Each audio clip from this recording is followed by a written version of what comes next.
खदान में खड़े भुजंग को जैसे ही सैनिक द्वारा चंद्रगुप्त के उन्हें खोजने की सूचना प्राप्त हुई, वे तुरंत उस सैनिक से बोले, इसका अर्थ है कि वो अवश्य ही यहां आ चुका है और अवश्य ही झील के रास्ते यहां आया है। जाओ, जाकर झील के दूसरी तरफ सैनिक बढ़ा दो। अगर उसने यहां से उस पार जाने की कोशिश की तो मारा जाएगा। आज वो किसी भी कीमत पर बचना नहीं चाहिए। आदेश देने के बाद सेनापति भुजंग चंद्रगुप्त को ढूंढने पहाड़ी के कोने की तरफ दौड़े। पब्बत और अमात्य भी उनके पीछे पीछे चल पड़े। चंद्रगुप्त के चेहरे पे चिंता की लकीरें उभर आई थी। उसे लगा कि कहीं ये तीनों गुफा के भीतर ना आ जाए, और यदि उन्होंने यहां मृत सैनिक का शव देख लिया तो उसकी सारी मेहनत बेकार हो जाएगी। उसे समझ नहीं आ रहा था कि इन तीनों को खुद तक पहुंचने से कैसे रोके। तभी उसके दिमाग में एक योजना आई और चंद्रगुप्त तेजी से दौड़ते हुए गुफा के किनारे तक पहुंचा। वो सावधानी पूर्वक गुफा के दूसरे छोर से बाहर निकला और धीरे धीरे नीचे झील की तरफ जाने लगा था। उसे मालूम था कि उस गुफा के नीचे भी कुछ दूरी पर पहाड़ पर एक और गड्ढा बना हुआ है। उसने नीचे जाते समय उसी गड्ढे की दीवार पकड़ ली और अंदर चला गया। वहां बस एक आदमी के बैठने के लिए मुश्किल सी जगह बनी हुई थी। वो उसी में किसी तरह हाथ पैर मोड़कर बैठ गया। वहां से झील का पूरा किनारा दूर दूर तक दिखता था। वहीं उसकी नजर ऊपर की तरफ गई। उसने देखा कि भुजंग, अमात्य और पब्बत गुफा के भीतर ना जाकर पहाड़ी के अंतिम छोर पर आ चुके हैं और नीचे की तरफ झांक रहे हैं। चंद्रगुप्त की परेशानी खत्म होने के बजाय और बढ़ चुकी थी। उसके लिए उस पहाड़ी पर छिपना मुश्किल होने वाला था, क्योंकि भुजंग की पैनी नजरें कभी भी उसे देख सकती थी। तभी चंद्रगुप्त ने खुद के बचाव के लिए उस गड्ढे में पड़ी कुछ मिट्टी को अपने चेहरे और खुले बदन पर रगड़ लिया, ताकि उसका शरीर भी चट्टान के रंग में दिखने लगे। और अगले ही पल उसने सभी का ध्यान अपनी दिशा से भटकाने के लिए एक बड़ा सा पत्थर उठाया और सबकी नजर बचाते हुए उस पत्थर को पहाड़ से सटे हुए ही दूसरी दिशा में झील के पानी में फेंक दिया। पत्थर के झील में गिरते ही ऐसी आवाज हुई जैसे किसी ने झील के पानी में छलांग लगाई हो। इस आवाज ने भुजंग, अमात्य और पब्बत सभी का ध्यान उस ओर खींच लिया। भुजंग ने तुरंत ही इशारा किया और उनका इशारा पाते ही सैनिकों ने उस स्थान पर बाणों की वर्षा करनी शुरू कर दी। काफी देर बीत गई। झील का पानी भी स्थिर हो गया, लेकिन किसी को भी वहां कुछ दिखाई नहीं पड़ा। भुजंग ने अपने सैनिकों को आदेश देते हुए कहा, वो अवश्य ही इसी झील के अंदर सांस रोके बैठा है, परंतु कितनी देर? वो अवश्य ही बाहर आएगा। चारों ओर से घेर लो झील के किनारे को। वो किसी ना किसी किनारे से अवश्य निकलेगा। धीरे धीरे झील के सभी किनारों पर सैनिक जमा होने लगे। उस किनारे से चंद्रगुप्त को भी दिखने का खतरा था। हालांकि मिट्टी तो उसने अपने शरीर पर मल ली थी, परंतु उस स्थिर पहाड़ी के बीच उसकी एक भी हलचल किसी की नजरों में आ सकती थी। वो बिना हिले डुले वहीं बैठा रहा। वहां बैठे हुए चंद्रगुप्त को एक प्रहर बीत गया, लेकिन सैनिकों की संख्या कम नहीं हुई। पब्बत, अमात्य और भुजंग के साथ झील के दूसरे किनारे पर पहुंच चुका था। कुछ गोताखोर सैनिकों को भी पानी में उतारा गया, परंतु चंद्रगुप्त उस पानी में होता तो ना मिलता। थक हार कर सभी झील से बाहर निकले। जब काफी समय बीत गया और भुजंग के हाथ कुछ भी ना लगा, तो वो निराश स्वर में बोले, राजकुमार, ज्ञात होता है कि वो फिर से हमें चकमा देकर भागने में कामयाब हो गया। अमात्य हैरानी भरे स्वर में बोले, ऐसा कैसे हो सकता है? हमने हर पल यहां नजर रखी है। कहीं यह हमारा भ्रम तो नहीं था? हो सकता है चंद्रगुप्त यहां हो ही नहीं। हम बस उस सैनिक के कहने पर संदेह कर रहे थे कि चंद्रगुप्त यहां आया था। पब्बत सर हिलाते हुए गंभीर स्वर में बोला, नहीं महामंत्री अमात्य, मैं अच्छी तरह से जानता हूं चंद्रगुप्त को। वो कहीं भी छिपने में माहिर है। मेरा विश्वास है कि अवश्य ही वो यहां आया था। हमें नहीं मालूम कि वो यहां से बच कैसे निकला, या फिर वो अभी भी यहीं कहीं है और हमें देख रहा है। इतना बोल उसने एक नजर पहाड़ी पर भी डाली, लेकिन उसे कुछ भी संदेहजनक नहीं लगा। कुछ देर के इंतजार के बाद पब्बत, अमात्य, भुजंग सैनिकों के साथ झील के किनारे से वापस महल की तरफ लौट गए। चंद्रगुप्त ने जब सामने का पूरा स्थान सैनिकों से खाली पाया, तब उसने फिर से अपनी चढ़ाई पहाड़ पर शुरू की और उस गुफा तक जा पहुंचा। वो वहां से गुफा के हर कोने को देख यह सुनिश्चित कर रहा था कि कहीं मन्ना देव के वहां होने का कोई सबूत मिले, लेकिन वहां ऐसा कुछ भी नहीं था। चंद्रगुप्त निराश था। कुछ देर बाद खदान में काम कर रहे सभी कैदी और उनकी निगरानी में लगे सैनिक वहां से चले गए। उन सभी के जाने के बाद चंद्रगुप्त पहाड़ी के ऊपरी स्थान पर पहुंचा और उसी रास्ते मगध के राजमहल की तरफ बढ़ गया। उसे अब सेनापति भुजंग के सीमा दौरे से वापस लौटने पर उन पे नजर रखनी थी। एक तरफ जहां मगध में चंद्रगुप्त किसी तरह मुसीबत से बच निकला था, वहीं दूसरी तरफ सुकन्या पर आने वाली मुसीबत ठीक उसके सामने खड़ी थी। झील वाली स्त्री सैनिक को सेनापति भद्रक के पास जाते देखी सुकन्या की घबराहट बढ़ गई थी। उसने अपना सर नीचे कर लिया था और अपने चेहरे के नकाब को और भी कसकर बांध दिया।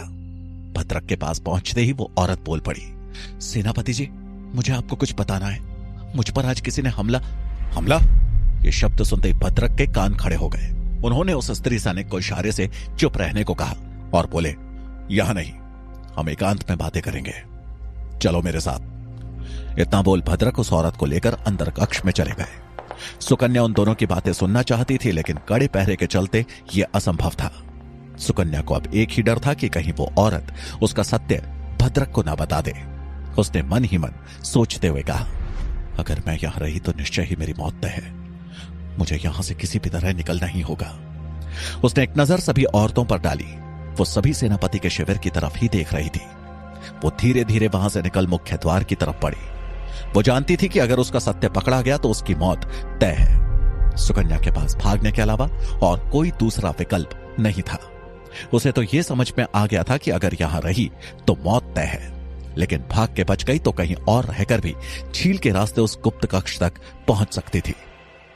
सुकन्या मुख्य द्वार से बाहर निकलने ही वाली थी कि तभी भद्रक के शिविर से एक महिला सैनिक बाहर निकली और दौड़ती हुई मुख्य द्वार पर खड़ी सैनिक के पास गई। वो उन सभी सैनिकों से बोली, मुख्य द्वार को बंद कर दो। सेनापति जी का आदेश है कि शिविर की कोई भी औरत बाहर न जाने पाए। उनके आदेश का कड़ाई से पालन हो। सुकन्या ने जैसे ही सेनापति का यह आदेश सुना, उसके पैर वहीं के वहीं जम गए। उसे ऐसा लगने लगा था कि उसका सत्य अब सेनापति के सामने आ चुका है। उसका हाथ खुद ब खुद अपनी कटार पर चला गया। वो मजबूती से कटार को थामती हुई बोली, आचार्य चाणक्य की शिष्या और चंद्रगुप्त के मित्र हूं। इतनी आसानी से तो हार नहीं मानने वाली। बगैर लड़े तो मैं भी नहीं झुकने वाली। अब देखती हूं कि प्राण जाने से पहले इनमें से कितनों का सामना कर पाती हूं। ऐसा सोचते हुए हिम्मत कर वो वापस शिविर की तरफ मुड़ गई। उसके अंदर जैसे साहस का संचार हो चुका था। उसने अंतिम समय तक लड़ने का पूरा मन बना लिया था। जहां सुकन्या एक अजीब मुसीबत में फंसती जा रही थी, वहीं आचार्य चाणक्य बिना किसी बात की चिंता किए गुप्तचर के साथ उसके शिविर की तरफ जा रहे थे। रात हो चुकी थी। गुप्तचर भी चाणक्य के साथ गांधार के सीमावर्ती गांव के बाहर बने अपने शिविर में पहुंच चुका था, जहां उसका मुखिया उसी के आने की प्रतीक्षा कर रहा था। गुप्तचर ने बंदी बने आचार्य चाणक्य और अपने कुछ आदमियों के साथ अपनी मुखिया के कक्ष में प्रवेश किया। चाणक्य को देखते ही मुखिया के चेहरे पर प्रसन्नता छा गई। उसे लगा जैसे उसके हाथ कोई सोने का अंडा देने वाली मुर्गी लग गई थी। वो गुप्तचर की तरफ देखता हुआ बोला, बहुत खूब, आखिरकार ये ब्राह्मण हमारी पकड़ में आ ही गया। चाणक्य उन लोगों की खुशी देखकर बोले, मुझे यहां तो ले आए, लेकिन आगे का क्या सोचा है? मेरे खाने का प्रबंध करोगे या फिर मेरी मृत्यु का? मुखिया उनकी तरफ देखकर मुस्कुराते हुए बोले, इतनी जल्दी भी क्या है ब्राह्मण देव, हमें तो सर्वप्रथम अपना फायदा देखना है। तभी गुप्तचर मुखिया से बोला, इसे जीवित रखकर हमारा क्या फायदा? आप बोले तो मैं अभी इसे मौत के घाट उतार देता हूं। इसकी मौत ही मुझे संतुष्टि देगी। अगर आपने मना ना किया होता तो यह अब तक जंगल में कहीं मृत पड़ा होता। मुखिया अपने स्थान से उठा और गुप्तचर के कंधे पर हाथ रखता हुआ बोला, सब्र करो मित्र, सब्र करो। इसकी मौत से हमें कोई फायदा नहीं होने वाला, परंतु यदि हम इसे महाराज आंबी और सिकंदर महान को सौंप देंगे तो यह तय है कि हमें उनसे अच्छा खासा इनाम मिलेगा। और जब उन्हें ज्ञात होगा कि यही वो ब्राह्मण है जिसने कुछ दिनों पहले सिकंदर महान के खेमे में जाकर गुप्तचरी की है, तो वो इससे सच उगलवाकर इसे मार डालेंगे। ऐसे में हमें संतुष्टि और इनाम दोनों एक साथ मिल जाएगा। मुखिया की योजना सुनकर चाणक्य मन ही मन मुस्कुरा रहे थे। वो उनकी पूरी योजना जानना चाहते थे, इसलिए चुपचाप खड़े रहे। उनकी ये चुप्पी गुप्तचर को बहुत खल रही थी। वो उन्हें देखकर गुस्से में अपने दांत पीस रहा था। मुखिया बोला, अब इन्हें लेकर जाओ यहां से। इनके यहां रहने का खास इंतजाम किया है। गुप्तचर के आदमी चाणक्य को लेकर शिविर से बाहर निकलने लगे कि तभी गुप्तचर ने मुखिया से पूछा, आदिवासियों के गांव से क्या सूचना है? हमारे सभी साथियों को छोड़ा गया या नहीं? इधर गुप्तचर के अन्य आदमियों के साथ मुखिया के कक्ष से बाहर निकलते ही चाणक्य ने जानबूझकर अपना पांव वहां बिछी दरी में फंसा जमीन पर गिरने का नाटक किया ताकि गुप्तचर और मुखिया की पूरी बात सुन सके। मुखिया निराशा में सर हिलाते हुए बोला, नहीं। गुप्तचर गुस्से में बोला, तो हम अपने साथियों को छुड़ाने के लिए उन पर आक्रमण क्यों नहीं करते? भला हम और कितने दिन अपने साथियों को ऐसे किसी और की कैद में छोड़ सकते हैं? ऐसे तो उन लोगों का हम पर से विश्वास उठ जाएगा। मुखिया गंभीर स्वर में बोला, तुम्हें क्या लगता है कि मेरी उन कैदियों को छुड़ाने की कोई इच्छा नहीं है? धन के अभाव में हमारे पास पर्याप्त सैन्य बल नहीं है कि उन पर आक्रमण कर सके। जो सैन्य बल है वो भी धन के अभाव में हमें छोड़ सकता है। और वैसे भी तुम्हारे भागने के बाद गांव वाले बहुत चौकन्ने हो गए हैं। इस समय उन पर हमला करना बेवकूफी भरा कदम होगा और कुछ नहीं। गुप्तचर बोला, तो इसका उपाय क्या है? हम अपने आदमियों को ऐसे तो नहीं छोड़ सकते। मुखिया बोला, वो ब्राह्मण ही हमारा अंतिम उपाय है। महाराज आंबी को उस ब्राह्मण को सौंपने के बाद हमें अतिरिक्त धन और सैन्य बल मिल जाएगा। उसके बाद हम आसानी से उस गांव पर हमला कर सकते हैं। गुप्तचर को भी उनकी बातों से सहमत होना पड़ा। वहीं चाणक्य ने उनकी सारी बातें सुन ली थी और उनके मन में एक नई योजना ने जन्म ले लिया था। अब उन्हें जल्द से जल्द अपनी योजना को अंजाम देना था ताकि आजाद हो चंद्रगुप्त की मदद कर सके। वो जमीन से उठ खड़े हुए और गुप्तचर के अन्य आदमियों के साथ आगे बढ़ गए। इधर उत्तान नगर में शिविर के अंदर उस महिला ने अकेले में भद्रक को झील के किनारे का पूरा किस्सा कह सुनाया। भद्रक ने उस महिला से पूछा, क्या तुमने उस हमलावर को देखा था? वो महिला बोली, नहीं, मैं उसका चेहरा तो नहीं देख पाई, परंतु वो हमारे ही शिविर की कोई औरत है या फिर कोई घुसपैठिया जो किसी तरह हमारे शिविर में घुस आया है। मैंने वैसी कदकाठी की किसी औरत को देखा है परंतु याद नहीं आ रहा। भद्रक ने अगला प्रश्न किया, तुमने उस औरत को किस दिशा से आते देखा था? उस महिला ने कुछ पल के लिए दिमाग पर जोर डालकर सोचने की कोशिश की, फिर बोली, याद नहीं आ रहा। मैं जब स्नान करने को अंदर जाने ही वाली थी कि तभी वो पानी के अंदर से मेरे सामने प्रकट हो गई और फिर मैं उसका चेहरा देख पाती उससे पहले वो पानी में समा गई। उसकी बात सुन सेनापति भद्रक ये सोचने की कोशिश करने लगा कि आखिर वो औरत झील को पार करके कहां गई होगी। तभी उन्हें ध्यान आया कि उसी रात्रि को गुफा के कुएं में मेंढक वाली घटना घटी थी। कहीं ये उसी औरत की कोई करतूत तो नहीं, लेकिन बिना सबूत के किसी पे भी शक करना बेवकूफी होगी। वो ये सोच ही रहे थे कि तभी एक महिला सैनिक शिविर में अंदर आई और भद्रक के कान के पास कुछ फुसफुसाकर बोली। भद्रक ने उसकी पूरी बात सुनने के बाद उसे बाहर भेज दिया। उसके जाने के बाद भद्रक ने उस महिला से पूछा, अगर तुम झील में स्नान करने गई थी तो फिर वहां से भीगे कपड़ों में शिविर क्यों लौटी? क्या तुम वहां अपने सूखे वस्त्र लेकर नहीं गई थी? वो महिला बोली, सेनापति जी, हमला करने वाली उस महिला ने ही हमारे सूखे वस्त्र चोरी कर लिए थे, इसलिए मुझे मजबूरन भीगे वस्त्रों में आना पड़ा। भद्रक को उसकी बात पर यकीन नहीं हुआ। उन्होंने अगला प्रश्न किया, क्या तुमने ये बात किसी को बताई थी? वो महिला सर हिलाती हुई बोली, नहीं, सर्वप्रथम आपके पास ही आई। भद्रक का यह सुनना था कि उन्होंने अपनी तलवार निकाली और धड़ से उसकी गर्दन अलग कर दी और खुद से बोले, इतने कड़े प्रशिक्षण के बाद भी यदि कोई तुम्हारी आंखों में धूल झोंकने में कामयाब हो गया तो तुम्हारी हमें कोई आवश्यकता नहीं। ऐसे बेकार सिपाहियों से तो वो एक काबिल दुश्मन ही सही। अपनी तलवार का रक्त साफ करते हुए वो उसके मृत शरीर की तरफ देखकर बोले, अगर तुम्हारी बातें सत्य थी तो यह सत्य अब सिर्फ मेरे पास सुरक्षित है। अब ना ही उस औरत को ज्ञात होगा कि मुझे सत्य ज्ञात है और ना ही वो इस शिविर से भागने की कोशिश करेगी। अब मैं स्वयं उस औरत को ढूंढूंगा जिसने हमारे राज को जानने का दुस्साहस किया है। उसके बाद भद्रक ने बाहर से अपने एक विश्वस्त सैनिक को आवाज दी और उसके अंदर आने पर उसे आदेश देते हुए कहा, इस लाश को चुपके से कहीं दफन कर दो और यह स्थान साफ कर दो। इतना बोल वो उस कक्ष से बाहर निकल मुख्य शिविर में आ गए जहां सभी औरतें खड़ी थी। सुकन्या ने उनकी ओर देखा लेकिन वो उनका साधारण व्यवहार देख उसे कुछ भी अनुचित नहीं लगा।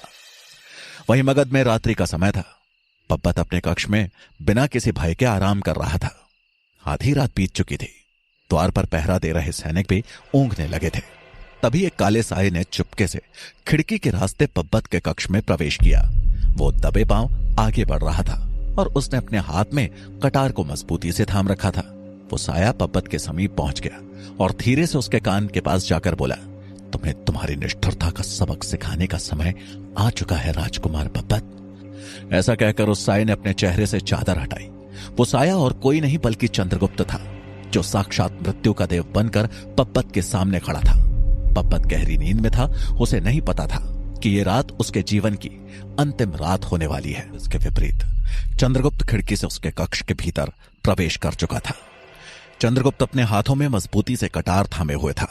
वो दबे पांव पब्बत के करीब आया और उसे आराम से सोता देख क्रोध में फुसफुसाते हुए बोला, दूसरों की नींद उड़ाकर तुम्हें गहरी नींद कैसे आ सकती है राजकुमार पब्बत। तभी उसकी नजर पब्बत के गले में पड़ी बहुमूल्य मोतियों की माला पर पड़ी। वो माला को छूते हुए बोला, अगर मोती माला राजकुमार के गले का हार बन सकती है तो दरिद्रों के कटोरे का आहार क्यों नहीं। इस पर उन गरीबों का भी हक है जिसके लिए उन्हें गरीब बनने पर मजबूर किया गया। ये अब उन्हें ही मिलेगी। इतना कहकर उसने कटार पब्बत की गर्दन पर चला दी। उस कटार के वार से माला के धागे को काट चंद्रगुप्त ने उस बहुमूल्य माला को अपने हाथ में लिया और पब्बत को देखते हुए बोला, अब यही मोती उन गरीबों की भूख मिटाएंगे जिनके परिश्रम से तुम ये मोती माला पहनने के लायक बन सके। यह कहकर चंद्रगुप्त कक्ष में रखी एक मेज पर गया और वहां पर रखी कलम से पब्बत के लिए एक पत्र लिखने लगा। कलम चलाते हुए चंद्रगुप्त ने लिखा, चाहता तो तुम्हारा सर ले जा सकता था, लेकिन अभी के लिए तुम्हारी मोतियों की माला से ही मेरा काम बन जाएगा। इस माला को अपने किए अपार पापों का छोटा सा प्रायश्चित समझ लेना। तुम्हारा मित्र चंद्रगुप्त। पत्र लिख चंद्रगुप्त ने उसे मोड़ा और पब्बत के सिरहाने पर रख चुपचाप खिड़की के रास्ते ही कक्ष से बाहर चला गया। चंद्रगुप्त महल से भागकर सीधे मंदिर पहुंचा, जहां की सीढ़ियों और जमीन पर दरिद्रजन सोए हुए थे। चंद्रगुप्त मोतियों की माला से मोती के एक एक दाने को निकालकर उन सभी दरिद्रों के कटोरे में डालने लगा। चंद्रगुप्त उस गरीब सैनिक के पास भी पहुंचा जिसने उसकी वहां से बचकर भागने में मदद की थी। चंद्रगुप्त उसके कटोरे में मोतियों के 2 दाने और माला के बीच में लगे रत्न जड़ित ताबीज को रखते हुए बोला, आपकी सहायता के लिए धन्यवाद। आशा है कि यह आपकी और आपके साथियों की कुछ सहायता कर पाए। पब्बत के हार को उन गरीबों में बांट चंद्रगुप्त वहां से निकल गया और सेनापति भुजंग के घर की तरफ बढ़ चला, क्योंकि उसे पता था कि भुजंग सीमावर्ती इलाकों का जायजा लेने के बाद आधी रात को ही अपने घर वापस लौटेंगे। अब चंद्रगुप्त उनसे मन्ना देव की जानकारी हासिल करना चाहता था। चंद्रगुप्त जब सेनापति भुजंग के घर के पास पहुंचा तो वहां सैनिकों का पहरा देख एक दीवार के पीछे छुप गया। कुछ सैनिक मुख्य द्वार के पास थे और एक सैनिक चंद्रगुप्त के छुपने वाली जगह के पास ही अकेला बैठा हुआ था। उसने अपना हथियार वहीं बगल में रखा था। चंद्रगुप्त ने मन ही मन सोचते हुए कहा, अगर मुझे भुजंग के घर के अंदर प्रवेश करना है तो इन सैनिकों से बचकर जाना होगा, लेकिन कैसे? इनसे लड़े बिना उनके घर में प्रवेश नहीं कर सकता। तभी उसका ध्यान सैनिक के हथियार पर गया और उसे तुरंत ही एक उपाय सूझा। उसने उस सैनिक के हथियार को उठाने के लिए चुपके से कदम आगे बढ़ाया ही था कि तभी उसकी नजर सामने से आते एक और सैनिक पर पड़ी जिसके हाथ में मदिरा का पात्र था। उसे देख चंद्रगुप्त वापस दीवार की ओट में छिप गया और वहीं वो अपने साथी सैनिक के पास आकर बैठ गया। अब चंद्रगुप्त के लिए उस सैनिक का हथियार चुराना और भी मुश्किल हो चुका था, क्योंकि वहां 2 सैनिक थे, वो भी आमने सामने। उस सैनिक को मदिरा पीते हुए देख उसका साथी भय भरी नजरों से आसपास झांकते हुए बोला, शीघ्र मदिरा खत्म करो, कहीं सेनापति ने देख लिया तो लेने के देने पड़ जाएंगे। तभी दूसरा सैनिक हंसते हुए बोला, अरे इतना क्यों डर रहे हो? तुम्हें नहीं पता क्या, आज रात हमारे सेनापति नहीं आने वाले। पहले सैनिक ने आश्चर्य से पूछा, क्यों? उन्होंने तो कहा था कि सीमावर्ती इलाकों का जायजा लेकर आधी रात तक वापस लौट आएंगे। दूसरा सैनिक उसके कान के पास जाकर फुसफुसाकर बोला, अरे क्या तुम्हें ज्ञात नहीं है कि वो वहां क्यों जाते हैं? पहला सैनिक भी चाव लेता हुआ बोला, नहीं, क्यों?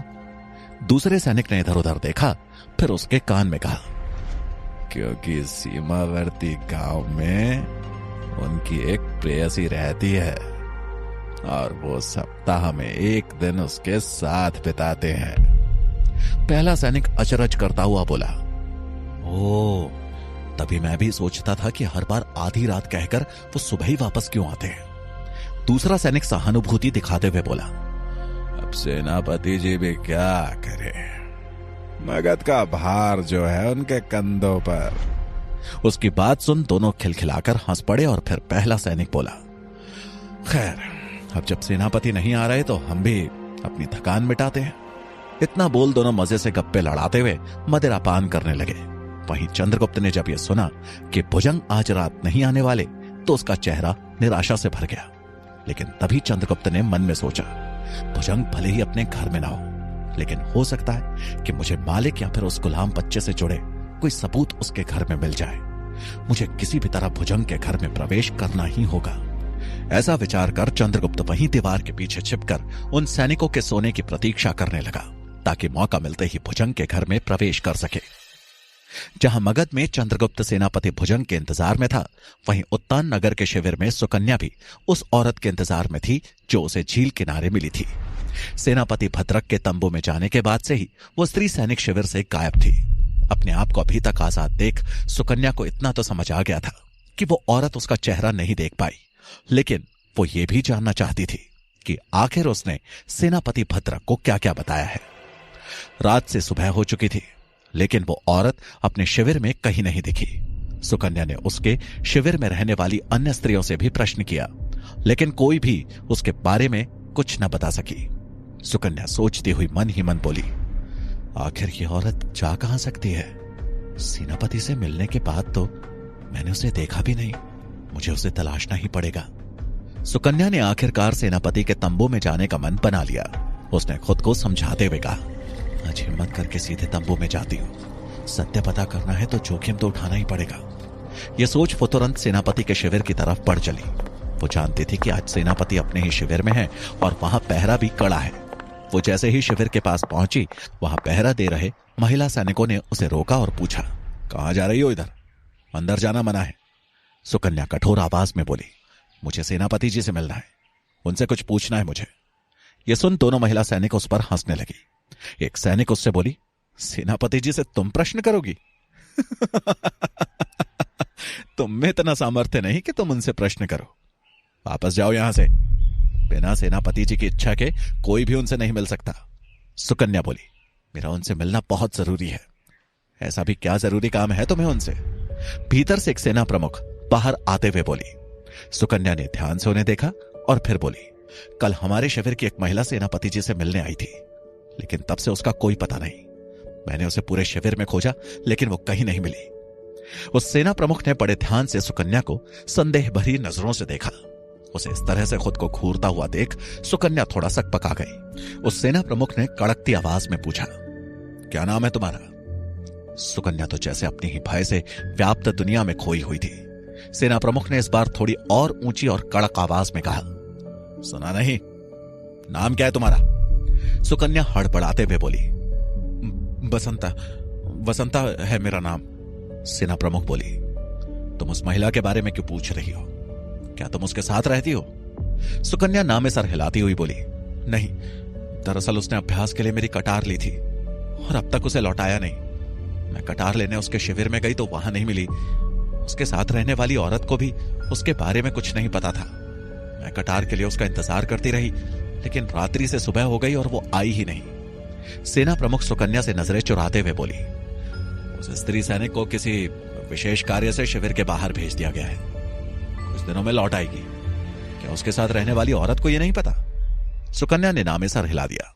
सेना प्रमुख बोली, अगर तुम्हें कटार चाहिए तो लोहार से कहकर नई बनवा लो। अब तुम जा सकती हो। सुकन्या को अब उनकी आंखों में झूठ दिखाई दे रहा था।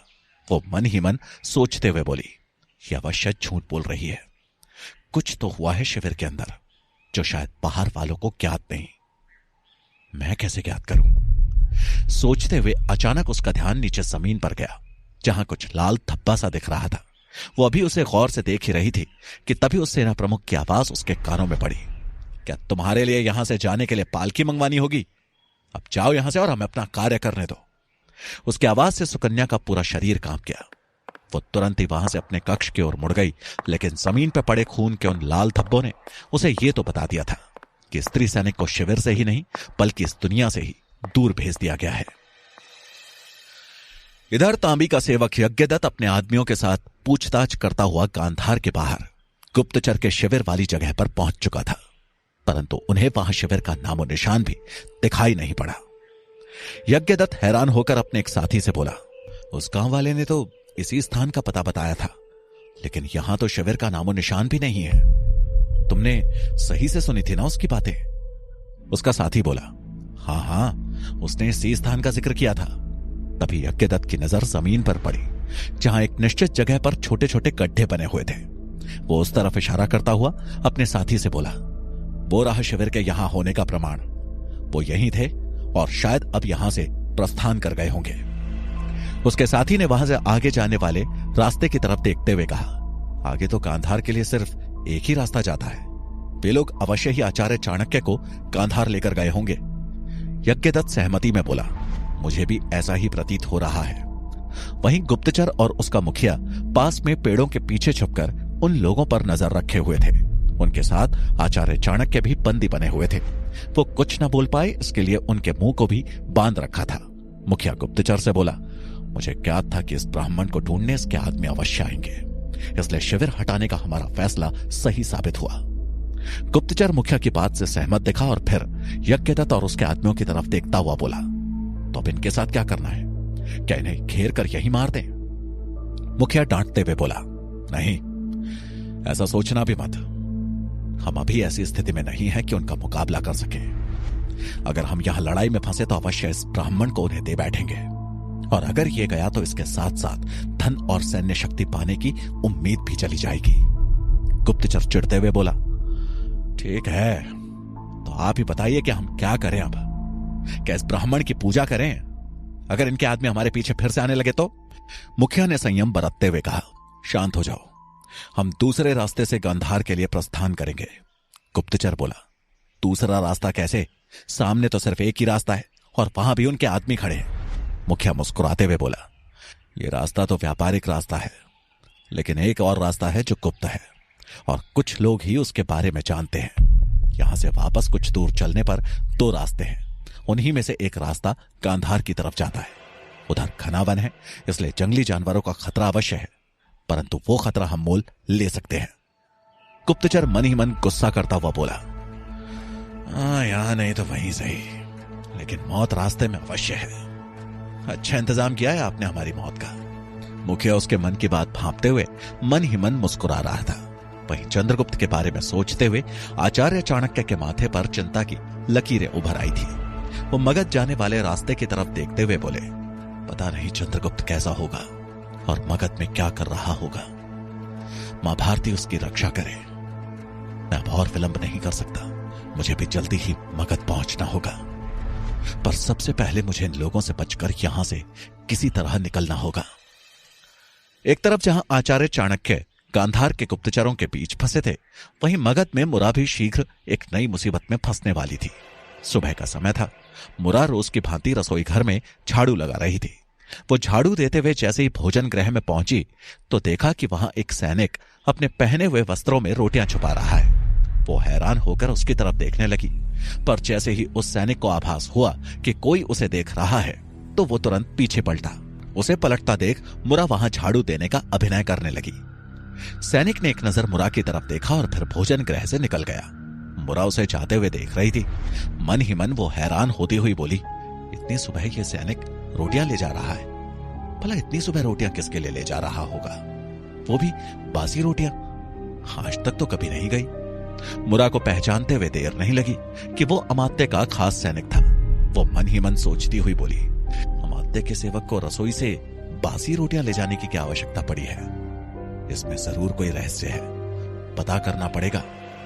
अब मुरा ने झाड़ू मारना छोड़ दबे पांव उस सैनिक का पीछा करना शुरू कर दिया। वो सैनिक अमात्य के कक्ष में प्रवेश करने ही वाला था कि अचानक से अमात्य के द्वार पे जोरदार आवाज हुई। आवाज सुनकर मुरा और सैनिक अपने अपने स्थान पे ही रुक गए। तभी अमात्य का पालतू खरगोश दरवाजे के पास आया। वो कक्ष से बाहर निकला ही था कि अमात्य ने उसे पीछे से पकड़ लिया। अमात्य को देखते ही मुरा दीवार का सहारा लेकर छिप गई और उस सैनिक और अमात्य की बातें सुनने की कोशिश करने लगी। अमात्य ने सैनिक को देखा और बोले, आ गए तुम? सैनिक ने हां में सर हिला दिया। अमात्य ने उसे कक्ष के भीतर आने का इशारा किया। दोनों के कक्ष में प्रवेश करते ही कक्ष का द्वार किसी ने भीतर से बंद कर दिया। मुरा ने यह देखा तो मन ही मन बोली, महामंत्री जी का खास सेवक बासी रोटियां किसके लिए लेकर आया है? उनके लिए तो कतई नहीं, कोई तो रहस्य है इसके पीछे, पता लगाना ही होगा। लेकिन अभी मेरा यहां रुकना ठीक नहीं। यदि किसी ने मुझे देख लिया तो मैं मुश्किल में पड़ जाऊंगी। ऐसा विचार कर मुराद चुपचाप वहां से वापस लौट गई। इधर कक्ष के भीतर अमात्य सैनिक से बोले, कितनी रोटी लाए हो? सैनिक बोला, महामंत्री जी 2 रोटी है। अमात्य कुछ सोचते हुए बोले, 2 रोटी की कोई आवश्यकता नहीं है, आधी रोटी ही पर्याप्त है उसके लिए। हमें तो इसे भूखा ही रखना था, मगर अगर ये मर गया तो हमारी आधी उम्मीदें खत्म हो जाएंगी। तुम आओ मेरे साथ। अमात्य ने आगे बढ़कर अपने कक्ष में बने गुप्त कक्ष का दरवाजा खोला और सैनिक के साथ अंदर चले गए। अमात्य और सैनिक धीरे धीरे उस कक्ष के भीतर गए और वहां पहुंच उन्होंने जैसे ही मशाल जलाई तो सैनिक ने देखा कि मन्ना देव वहां बंधा हुआ पड़ा था। मन्ना देव वहीं अंधेरे में एक कोने में पड़ा था और उसके दोनों हाथ और पैर लोहे की बेड़ियों में जकड़े हुए थे। उसके मुंह को कपड़े से बंद कर दिया गया था। अमात्य एक एक कर उस कक्ष की सारी मशाल जलाने लगे। मशाल की रोशनी में मन्ना देव की आंखें चौंधियाने लगी थी। उसका उदास चेहरा उसकी बेबसी बयान कर रहा था। वहीं उसके बड़े हुए सर के बाल उसकी आंखों में उभरे दर्द को छुपा रहे थे। उसका शरीर सूख कर आधा हो चुका था, परंतु मन्ना देव ने फिर भी हिम्मत नहीं हारी थी। अमात्य के जुल्मों के आगे वो आज भी एक मजबूत चट्टान की भांति खड़ा था। अचानक मशाल की रोशनी से कक्ष में उजाला होने के कारण मन्ना देव रोशनी की चौंध से बचने के लिए अपनी आंखों को हाथ से ढकने की कोशिश कर रहा था। अमात्य मुस्कुराते हुए उसके करीब आए और बोले, रोशनी तो सत्य का प्रतीक है मन्ना देव, कहीं तुम सत्य से बचने की कोशिश तो नहीं कर रहे? मन्ना देव का मुंह बंद होने के कारण वो चुप था, पर वो अमात्य की बातें सुन मंद मंद मुस्कुराने लगा। अमात्य वहीं पास ही शैया वाले पत्थर पर बैठते हुए बोले, चलो छोड़ो, हम भी क्या बोल रहे हैं। हमें ये बताओ, तुम कैसे हो? यहां की हवा पिछली कैद से तो अच्छी ही होगी। मुंह बंद रहने के कारण मन्ना देव बोल तो नहीं सकता था, इसलिए अमात्य फिर से उस पर कटाक्ष करते हुए बोले, अच्छी ही होगी। क्यों सैनिक, इसे तो आदत होगी ना ऐसी घुटन भरी हवा की। आखिर ये गुलामों का मालिक जो है, ऐसे ही करते थे ना अपने गुलामों की सेवा। मन्ना देव इतना बोल वो हंसने लगे। वहीं सैनिक बोला, हाँ मंत्री जी, आप कह रहे हैं तो सत्य ही होगा, लेकिन आपकी सेवा में रहने के कारण मैंने कभी गुलाम और उनके मालिक को नहीं देखा है। उनके साथ कैसा बर्ताव करते हैं ये भी नहीं देखा, बस थोड़ा बहुत सुना है। अमात्य बोले, ठीक है, तो आज सामने से देख लो। इतना कह उन्होंने सेवक से रोटी का आधा टुकड़ा लिया और उसमें से भी एक टुकड़ा अलग करके मन्ना देव की तरफ उछालते हुए बोले, गुलामों को ऐसे ही भोजन दिया जाता है जैसे किसी लावारिस कुत्ते को खिलाया जाता है। ऐसी ही होती है गुलामों की सेवा। अब देखना कैसे कुत्तों की तरह झपट्टा मारेगा मेरा ये गुलाम। फिर उन्होंने सेवक को मन्ना देव के मुंह से कपड़ा हटाने का इशारा किया। सेवक के कपड़ा हटाते ही अमात्य उसके सामने बाकी बची रोटी के टुकड़े को दिखाते हुए बोले, जमीन पर पड़े भोजन को उठा लो मन्ना देव। अगर यह भी पर्याप्त ना लगे तो सत्य बताना और पर्याप्त भोजन ले लेना। मन्ना देव ने मुस्कुराते हुए अमात्य की तरफ देखा और बिना कुछ कहे नीचे पड़ी रोटी के टुकड़े को उठाकर चबाने लगा। अमात्य उसे इस प्रकार मुस्कुराता देख अंदर ही अंदर चिढ़ रहे थे, परंतु उन्होंने खुद को काबू में करते हुए कहा, मन्ना देव, तुम्हारी सांसें चल रही हैं क्योंकि तुम्हें जीवित रहने का मौका दिया है। अगर हमारे स्थान पर कोई और होता तो तुम्हें अब तक मौत के घाट उतार चुका होता। हम यहां सत्य जानने आए हैं। सत्य बताओ तो तुम्हें आजाद कर दिया जाएगा। मन्ना देव फिर भी कुछ नहीं बोला। अमात्य रोटी के आधे टुकड़े में से भी छोटा छोटा टुकड़ा करते हुए मन्ना देव की तरफ फेंकते जा रहे थे और मन्ना देव भी उन्हें उठाकर धीरे धीरे चबाता हुआ उनकी तरफ देखकर मुस्कुरा रहा था। उसकी मुस्कुराहट अमात्य को अंदर ही अंदर अपनी हार का एहसास करा रही थी। उन्होंने किसी तरह अपने गुस्से पर काबू करते हुए पूछा, अगर कुछ कहना चाहते हो तो कह सकते हो। मन्ना देव जवाब में वहीं नीचे लेट गया और उनकी तरफ देखकर रोटी को चबाता रहा। यह देख अमात्य के सब्र का बांध टूट गया। उन्होंने सेवक की तरफ देख गुस्से में कहा, निकाल लो इस गद्दार के मुख से रोटी का टुकड़ा। एक निवाला भी इसके गले के नीचे नहीं उतरना चाहिए। मैं भी देखूं कि ये कब तक हमें सत्य नहीं बताता है।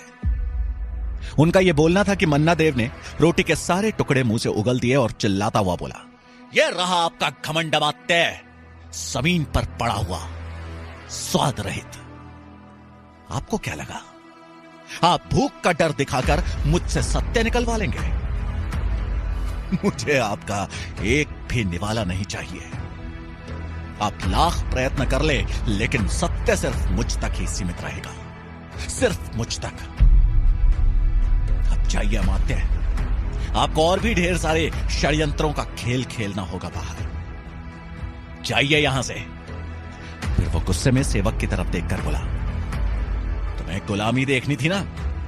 देखो मुझे, मैं वो गुलाम हूं जिस पर उनके मालिकों का भी वश नहीं चलता। अमात्य ने क्रोध में मन्ना देव की तरफ देखा और खुद को दिलासा देते हुए बोले, एक बार वो बालक मेरे हाथ में आ जाए, फिर तो इस मन्ना देव के चेहरे की हंसी ऐसे गायब करूंगा कि हंसी भी इसके चेहरे पर आने से डरेगी। मैं भी देखता हूं ये सत्य कब तक छुपाता है। वो गुस्से में गुप्त कक्ष की सीढ़ियां चढ़ने लगे और वही मन्ना देव मुस्कुराता हुआ उन्हें जाता हुआ देखता रहा। एक तरफ जहां अमात्य एक बार फिर मन्ना देव से सत्य उगलवाने में नाकाम रहे, वहीं दूसरी तरफ मुरा भी अमात्य का पूर्ण रहस्य ज्ञात करने में नाकाम रही थी। वो अमात्य के कक्ष के बाहर से ही वापस रसोई घर की तरफ लौट रही थी। वो हड़बड़ाहट में थी, इसलिए उसका पैर उसकी साड़ी में ही फंस गया। वो गिरने ही वाली थी कि तभी उसने सहारे के लिए अपने हाथ से दीवार को थामना चाहा और उसी के चलते उसका हाथ दीवार पर सज्जा के लिए टांगी गई तलवार से जा लगा। वो गिरने से तो बच गई, परंतु उसका हाथ तलवार के धारदार हिस्से से कट गया। हथेली से रक्त बहने लगा। मुरा घबरा गई, उसे दर्द भी हो रहा था। रक्त को रोकने का कोई उपाय न देख उसने अपनी ही साड़ी का एक किनारा फाड़ डाला और उस जख्म वाली जगह पर लपेटने लगी। ऐसा करते हुए वो आसपास भी नजर रख रही थी। उसने बड़बड़ाते हुए कहा, मुझे शीघ्र ही रसोई घर पहुंचना होगा, वहां भी बहुत सारे कार्य बाकी हैं। राजकुमार पब्बत के लिए व्यंजन भी बनाने हैं, और अगर यहां किसी ने मुझे कहीं इतनी सुबह सुबह देख लिया तो मुझ पर शक करने लगेगा। अपने जख्म पर कपड़ा बांधकर उसने हाथ को अपनी साड़ी के अंदर छुपा लिया और वहां से आगे बढ़ गई। जब वो अमात्य के कक्ष के बाद वाले गलियारे की तरफ मुड़ी, तभी उधर से गुजर रहे एक सैनिक की नजर उस पर पड़ी। वो आश्चर्य से उसकी तरफ देखता हुआ मन ही मन बोला, महारानी की दासी और सवेरे सवेरे इस तरफ, इधर कहां गई होगी वो? इधर तो ना ही दासी कक्ष और ना ही महारानी का कक्ष, और फिर इस दासी को तो अभी रसोई घर में होना चाहिए था। मुझे शीघ्र ज्ञात करना होगा।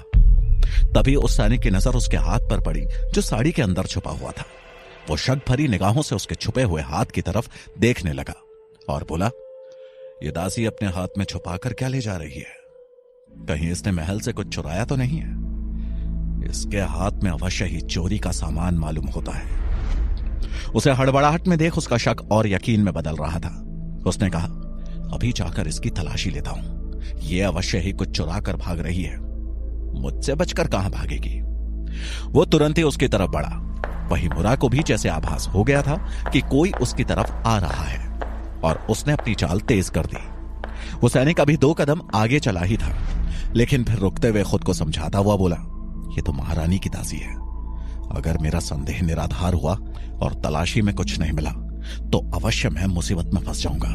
नहीं, इसे जाने देते हैं। ऐसा विचार मन में आते ही वो सैनिक अपने रास्ते की तरफ मुड़ गया, और वहीं मुरा रसोई घर पहुंच चुकी थी। उसने जब पीछे मुड़कर देखा कि कोई भी उसकी तरफ नहीं आ रहा है, तो उसने भी राहत की सांस ली। वहीं दूसरी तरफ सूरज की पहली किरण चेहरे पर पड़ते ही राजकुमार पब्बत की नींद खुली। वो अंगड़ाई लेता हुआ बिस्तर पर उठ बैठा। सुकून की नींद लेने के बाद उसका चेहरा खिल उठा था।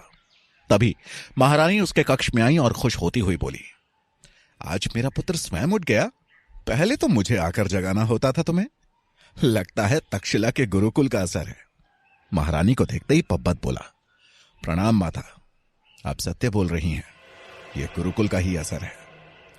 परंतु सुबह सुबह आपके द्वारा जगाने का आनंद ही अलग है माता।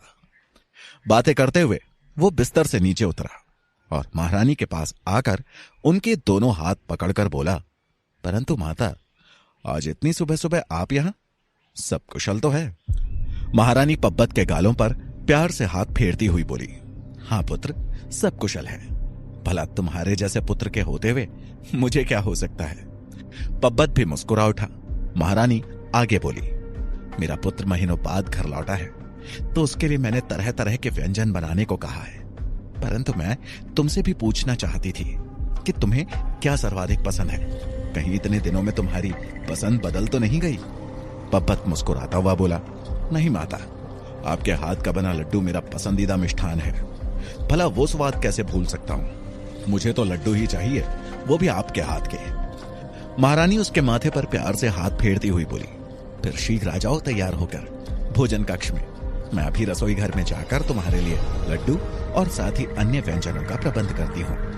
पब्बत बोला, ठीक है माता, मैं तैयार होकर अभी आया। उसकी बात सुन महारानी मुस्कुराती हुई उसके कक्ष से बाहर की तरफ बढ़ी। वहीं पब्बत दर्पण की तरफ मुड़ा। वो जैसे ही तैयार होने के लिए दर्पण के पास पहुंचा तो अपना खाली गला देख चौंक पड़ा। वो चीखा, मेरी माला, मेरी मोतियों की राजसी माला, मेरी माला कहां गई? वो तुरंत ही अपने बिस्तर पर चढ़कर माला ढूंढने लगा, लेकिन माला वहां होती तो ना उसे मिलती। उसने सारा बिस्तर उलट पलट दिया। उसने जमीन पर और बिस्तर के नीचे भी देखा, लेकिन उसे वो माला कहीं नहीं दिखी।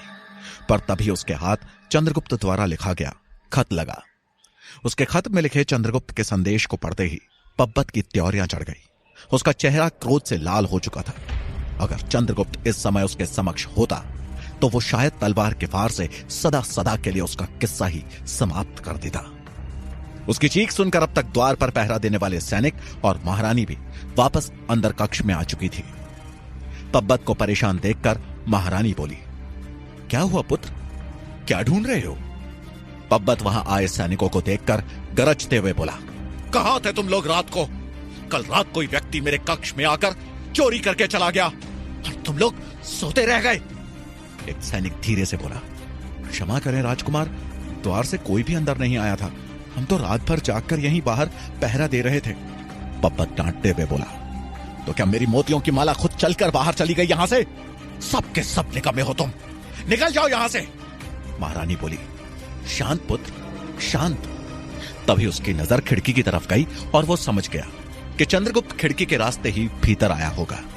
उसे सोच में पड़ा देख महारानी ने पूछा, क्या हुआ पुत्र, क्या सोच रहे हो? पब्बत बोला, कुछ नहीं माता, आप जा सकती हैं, मैं बस अभी तैयार होकर आता हूं। महारानी आश्चर्य से बोली, पुत्र तुम ठीक तो हो ना? मैं अभी अमात्य को कहकर चोर को पकड़वाती हूं। पब्बत सर हिलाते हुए बोला, मैं खुद उनसे इस संबंध में बात करूंगा। अब आप जाएं, मुझे भी तैयार होना है। उसकी जिद देखकर महारानी वहां से चली गई। पीछे पीछे सैनिक भी कक्ष से निकल गए। महारानी के जाने के बाद पब्बत चंद्रगुप्त के लिखे खत को अपने हाथों से मसलते हुए मन ही मन दृढ़ निश्चय करता हुआ बोला, चंद्रगुप्त, इस दुस्साहस का दंड तुम्हें अवश्य मिलेगा। तुम मुझसे बचकर नहीं जा सकते। मेरी गर्दन पर हाथ डालने का परिणाम तुम्हें अपनी गर्दन गवा कर देना होगा। इधर मगध में ही चंद्रगुप्त रात को किसी तरह सेनापति भुजंग के घर में घुसने में कामयाब हो चुका था। उसने सेनापति का पूरा घर छान मारा था। उसे लगा शायद वहां से उसे कोई पत्र या सबूत मिल जाए, लेकिन उसे ऐसा कुछ हासिल नहीं हुआ जिससे मन्ना देव या उस गुलाम बच्चे का सत्य पता चलता। लेकिन उसने फिर भी निराशा को खुद पे हावी नहीं होने दिया और पूरी रात वहीं भुजंग के घर में रहकर उसके वापस आने का इंतजार करता रहा। उसकी कोशिश रंग लाई। सुबह होते ही भुजंग लौट आए थे। भुजंग के आने पर सैनिक ने घर का मुख्य द्वार खोल दिया और वो भीतर प्रवेश कर गए। उनके आने की आहट सुन चंद्रगुप्त वहीं एक कोने में पड़े लकड़ी के संदूक के पीछे तलवार लिए घात लगाए बैठ गया। भुजंग अपने कक्ष की ओर बढ़ रहे थे। वहीं चंद्रगुप्त बिना आवाज किए उनके अपने करीब आने की प्रतीक्षा कर रहा था ताकि तलवार की नोक पे भुजंग से सत्य उगलवा सके। भुजंग और चंद्रगुप्त के बीच अब ज्यादा फासला नहीं था। भुजंग जैसे ही चंद्रगुप्त के करीब पहुंचे तो वो उन पे झपटने के लिए अपने स्थान से उठ खड़ा हुआ, लेकिन तभी चंद्रगुप्त को दरवाजे पे एक दस्तक सुनाई दी। चंद्रगुप्त फिर से अपने स्थान पे जाकर छिप गया। द्वार पे एक सैनिक था जो भुजंग के करीब आकर बोला, आपको तुरंत राजमहल में बुलवाया गया है। संदेश सुन भुजंग बोले, चलो, और उस सैनिक के साथ राजमहल की ओर प्रस्थान कर गए। वहीं चंद्रगुप्त हाथ आए शिकार के निकल जाने से परेशान हो गया था। एक और मगध में जहां चंद्रगुप्त भुजंग से सत्य ज्ञात नहीं कर पाया, वहीं दूसरी ओर सुकन्या अब सत्य ज्ञात करने के लिए कमर कस चुकी थी। उसे यह तो समझ आ चुका था कि सेनापति भद्रक को शिविर में घुसपैठिए के होने की खबर लग चुकी है, और इससे पहले कि भद्रक उस तक पहुंचने की अपनी योजना में सफल हो, सुकन्या भद्रक द्वारा रची जा रही साजिशों से संबंधित महत्वपूर्ण दस्तावेज हर कीमत पर हासिल कर वहां से निकल जाना चाहती थी। सत्य ज्ञात करने के लिए वो शिविर से निकलकर छुपते छुपाते झील के पास जा पहुंची और झील में छलांग मारकर तैरते हुए गुफा के अंदर प्रवेश कर गई। वो पानी में तैरते हुए उस गड्ढे की अंतिम छोर तक जा पहुंची, पर तभी उसने देखा कि उस गड्ढे के ऊपर एक बड़ा सा पत्थर रख उसे बंद कर दिया गया है। सुकन्या ने उस पत्थर को हटाने का प्रयास किया, लेकिन हटा नहीं पाई। इस पत्थर का वहां होना इस बात का सबूत था कि भद्रक उस लड़की से मिलकर चौकन्ने हो गए हैं। तभी सुकन्या को अचानक आभास हुआ कि उसकी सांसें फूल रही हैं। इससे पहले जब सुकन्या वहां आती थी तो गड्ढे से गुफा में पहुंच सांस ले लेती थी, पर अब उसे सांस लेने वापस झील की सतह तक पहुंचना था। पत्थर को हटाने के प्रयास में उसने अपनी सारी ऊर्जा खत्म कर दी थी। सुकन्या को अब ऐसा लगने लगा जैसे अब वो वही दम तोड़ देगी। अब वो तुरंत झील की सतह की ओर बढ़ी, लेकिन फेफड़ों में हवा खत्म हो जाने के कारण वो अब उतनी फुर्ती से नहीं तैर पा रही थी जिस फुर्ती से तैरते हुए वो वहां तक आई थी। लेकिन उसने प्रयास करना नहीं छोड़ा। वो तेजी से अपने हाथ पांव चलाने लगी, पर जल्द ही उसकी हिम्मत जवाब देने लगी। उसका शरीर शीतल पड़ चुका था। क्या यह झील सुकन्या की समाधि साबित होगी? भुजंग के घर से खाली हाथ लौटने पर क्या होगा चंद्रगुप्त का अगला कदम? अपने बंधकों से खुद को आजाद करवाने के लिए क्या होगा आचार्य चाणक्य का अगला कदम? जानने के लिए सुनिए चाणक्य का अगला भाग।